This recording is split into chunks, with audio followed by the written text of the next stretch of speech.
ఇండియాలోనే మొదటిగా కరక్కయ్య ద్వారా ఆర్గానిక్ హ్యాండ్ బ్లాక్ ప్రింట్లు అందిస్తున్న ఏకైక స్టోర్ మనో కలంకారీ. ఆంధ్రప్రదేశ్ ప్రభుత్వం దీపావళి రోజున ప్రారంభించిన దీపం 2.0 పథకం కింద దాదాపు 180 కోట్ల రూపాయల వరకు సబ్సిడీ నిధుల్ని విడుదల చేసినట్టుగా ప్రకటించింది. దీనికి సంబంధించినటువంటి డాష్ బోర్డు డేటాను కూడా విడుదల చేసింది.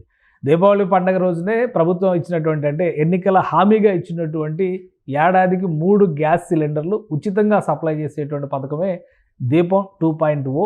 దీనికి సంబంధించి గత 18 రోజులుగా ఈ పథకం అమలుకు సంబంధించి వచ్చినటువంటి రిక్వెస్ట్లు దాదాపు 42 లక్షల గ్యాస్ సిలిండర్ల విజ్ఞప్తులు ఉంటే అందులో 33 లక్షల వరకు గ్యాస్ సిలిండర్లు సప్లై చేసినట్టుగా ప్రభుత్వం ప్రకటించింది. దీనికి సంబంధించి అంటే గ్యాస్ సిలిండర్ తీసుకున్నటువంటి లబ్ధిదారులకు సంబంధించినటువంటి బెనిఫిషియరీ మొత్తాన్ని ఆ లబ్ధిని దాదాపు 182 కోట్ల రూపాయలని విడుదల చేసినట్టుగా ప్రకటించింది. ఒకసారి డాష్ బోర్డ్లో ఉన్నటువంటి వివరాలను చూద్దాం. ఇందులో ఉన్నటువంటి హైలైట్స్ చూస్తే కనుక మొత్తం 42,43,234 రిక్వెస్ట్లు వచ్చినాయి. ఓవరాల్గా ఈ రిక్వెస్ట్లకు సంబంధించినటువంటి డేటా పరంగా మనం చూసినప్పుడు రాష్ట్ర ప్రభుత్వం వీటన్నిటిని దాదాపుగా అంటే 75% పైగా ఆనర్ చేసినట్టుగా క్లారిటీ ఉంది. ఇంకా సప్లై చేయాల్సిన అంటే ఒకే రోజు కాదు, రిక్వెస్ట్ పెట్టిన తర్వాత సప్లై ఎప్పుడైతే డిస్ట్రిబ్యూషన్కి సంబంధించి సిలిండర్ ఇంటికి చేరుతుందో 48 గంటల లోపు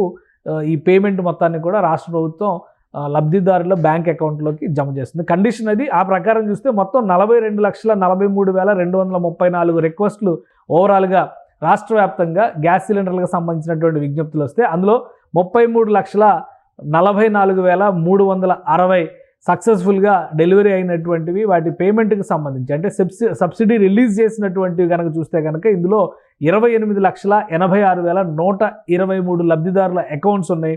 ఇది సబ్సిడీ క్రెడిట్ అయినవి. ఇందులో 22,98,465 ఉన్నాయి. ఇది మొత్తం ఏపీ గవర్నమెంట్ రిలీజ్ చేసినటువంటి డేటా ఇది. సో లబ్ధిదారుల సంఖ్యను బట్టి చూస్తే మొత్తంగా ఇది టోటల్ బెనిఫిషరీస్కి సంబంధించినటువంటి టోటల్ అమౌంట్ ఎంత డిస్బర్స్ అయింది అనేది ఒకసారి మనం చూస్తే కనుక ప్రభుత్వం రిలీజ్ చేసినటువంటి సబ్సిడీ అమౌంట్ 229,61,92,102 రూపాయలని మొత్తం ప్రభుత్వం రిలీజ్ చేసింది. అంటే దాదాపు 230 కోట్ల రూపాయల నిధుల్ని ఈ కేవలం దీపం 2.0 పథకం కింద రాష్ట్ర ప్రభుత్వం రిలీజ్ చేసింది. అయితే ఇవి లబ్ధిదారుల అకౌంట్లోకి వెళ్ళినటువంటి సబ్సిడీ మొత్తాలు చూస్తే కనుక 182 కోట్ల రూపాయల 59,71,813 రూపాయలు. అంటే మొత్తం 79% లబ్ధిదారుల అకౌంట్లకు సంబంధించి ఇవ్వాల్సినటువంటి బెనిఫిట్ని ఇచ్చినట్టుగా ప్రభుత్వం ప్రకటించింది. అయితే సబ్సిడీ ఫెయిల్ అయినటువంటి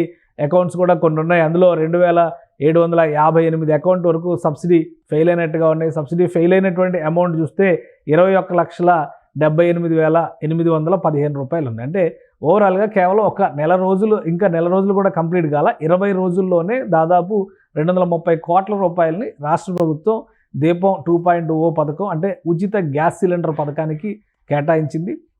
ఈ పథకానికి సంబంధించి రాష్ట్ర ప్రభుత్వం మొదటి నుంచి కూడా ఎన్నికలకి సంబంధించినటువంటి హామీగా కూటమి నాయకత్వం ఇచ్చినటువంటి హామీ ఇది. ముఖ్యంగా జనసేన, టీడీపీ బాధ్యత తీసుకుని ఇచ్చినటువంటి హామీ అయిన నేపథ్యంలో దీన్ని అమలు చేసే బాధ్యతను కూడా ఇరు పార్టీల నేతలు కీలకంగా తీసుకున్నారు. సివిల్ సప్లైస్ మినిస్టర్గా ఉన్నటువంటి నాదెండ్ల మనోహర్, అలానే ఉప ముఖ్యమంత్రి పవన్ కళ్యాణ్, ముఖ్యమంత్రి చంద్రబాబు నాయుడు కూడా ఈ పథకాన్ని అధికారికంగా దీపావళి పండుగ ముందు రోజే రిలీజ్ చేశారు. సో అప్పటి నుంచి వచ్చినటువంటి రిక్వెస్ట్లు, అలానే ఆ బెనిఫిషరీస్కి ఇవ్వాల్సినటువంటి అమౌంట్, వీటన్నిటికి సంబంధించినటువంటి డేటా ఇది. కేవలం 20 రోజుల్లోనే దాదాపు 20 రోజుల లెక్క తీసుకుంటే కనుక 230 కోట్ల రూపాయలని ఈ పథకానికి ప్రభుత్వం వెచ్చించింది. అంటే నెలకి ఎంత అవుతుంది అనేటువంటి ఒక అంచనా పైన కూడా రాష్ట్ర ప్రభుత్వం కసరత్తు చేసిన తర్వాత పథకాన్ని ప్రారంభించి సంవత్సరానికి 3 గ్యాస్ సిలిండర్లు ఉచితంగా ప్రభుత్వం దీపం 2.0 పథకం కింద సప్లై చేస్తుంది. కాబట్టి ఈ పథకాన్ని ముఖ్యంగా లబ్ధిదారులను దృష్టిలో పెట్టుకొని దిగువ మధ్యతరగతి వర్గాలకి, పేద వర్గాలకి ఇది చాలా ముఖ్యమైనటువంటి పథకంగా మారుతుంది. కాబట్టి ప్రభుత్వం ప్రత్యేకంగా దీనిపైన ఫోకస్ పెట్టింది. రాబోయే రోజుల్లో ఈ ఫెయిల్యూర్స్కి సంబంధించి అంటే సబ్సిడీ వేసేటువంటి క్రమంలో అకౌంట్ ఫెయిల్యూర్స్ జరుగుతున్నటువంటి వాటిని కూడా 1% బిలో 1%లో ఆ ఫెయిల్యూర్ జరుగుతున్నట్టుగా రాష్ట్ర ప్రభుత్వం గుర్తించింది. దీనిపైన సివిల్ సప్లైస్ శాఖ ప్రత్యేకమైనటువంటి కసరత్తు చేస్తుంది. ఈ ఫెయిల్యూర్స్ కూడా రాకుండా 100% డిస్బర్స్మెంట్ వచ్చే విధంగా ప్రభుత్వం కసరత్తు చేస్తుందనేటువంటి మాటని అసెంబ్లీలో ఈరోజు నాదెండ్ల మనోహర్ ప్రకటించారు. సుమన్ టీవీలో మీ పర్సనల్ అండ్ బిజినెస్ ప్రమోషన్స్ కోసం కింది నెంబర్కి కాంటాక్ట్ చేయండి.